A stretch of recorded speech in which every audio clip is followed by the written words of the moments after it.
Hello student, welcome back to my Tanushree tutorial.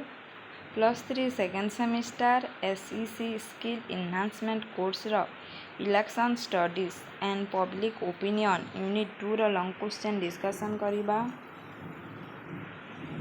Constituency and the dynamic of political parties and electoral politics. ତାର ଓଡ଼ିଆ ହେଉଛି ନିର୍ବାଚନ ମଣ୍ଡଳୀ ଏବଂ ନିର୍ବାଚନ ରାଜନୀତିରେ ରାଜନୈତିକ ଦଳଗୁଡ଼ିକର ଗତିଶୀଳତା।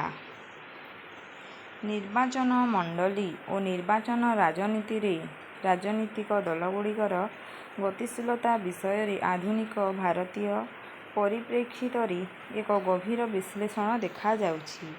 ନିର୍ବାଚନ ମଣ୍ଡଳୀର ଅର୍ଥ। ନିର୍ବାଚନ ମଣ୍ଡଳୀ ହେଉଛି ଏକ ଭୌଗୋଳିକ କ୍ଷେତ୍ର ଯାହାରେ ଥିବା ମତଦାତାମାନେ ଏକ ନିର୍ଦ୍ଦିଷ୍ଟ ପ୍ରତିନିଧିକୁ ଚୟନ କରନ୍ତି। ଏହି ମଣ୍ଡଳୀ ଲୋକସଭା, ବିଧାନସଭା ଓ ଅନ୍ୟାନ୍ୟ ସ୍ଥାନୀୟ ନିର୍ବାଚନ ପାଇଁ ନିର୍ଦ୍ଧାରିତ ହୁଏ। ରାଜନୈତିକ ଦଳର ଗତିଶୀଳତା। 2024ରେ ଆଞ୍ଚଳିକ ଓ କ୍ଷେତ୍ରୀୟ ଦଳମାନେ ଭାରତୀୟ ରାଜନୀତିରେ ଦୃଢ଼ ଭୂମିକା ଗ୍ରହଣ କରିଛନ୍ତି। ଏହି ଗତିଶୀଳତା ତଳଲିଖିତ ଦିଗରେ ପ୍ରକାଶିତ ହୋଇଛି। ସ୍ଥାନୀୟ ମୁଦ୍ରାର ଗୁରୁତ୍ୱ।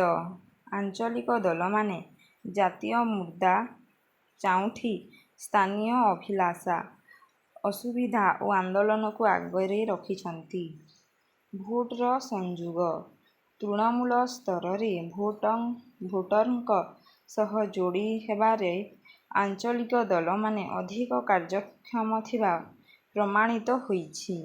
ଜାତୀୟ ଦଳକୁ ଚ୍ୟାଲେଞ୍ଜ।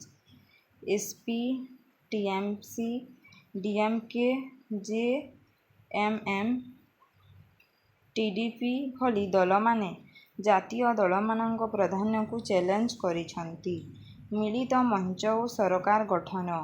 ଆଗାମୀ ଦିନରେ ମିଳିତ ଆଞ୍ଚଳିକ ମଞ୍ଚ ଓ ମିଳିତ ସରକାର ଗଠନର ଗୁରୁତ୍ୱ ବଢ଼ିବା ସଙ୍କେତ ମିଳିଛି। ଏହି ଗତିଶୀଳତା ଦେଖାଉଛି ଯେ ଭାରତର ନିର୍ବାଚନ ରାଜନୀତି ଏବେ ଜାତୀୟ ଦଳ ନିର୍ଭର ନୁହେଁ, ବରଂ ସ୍ଥାନୀୟ ଅଭିଳାଷା ଓ ନେତୃତ୍ୱ ଉପରେ ଅଧିକ ନିର୍ଭର କରୁଛି।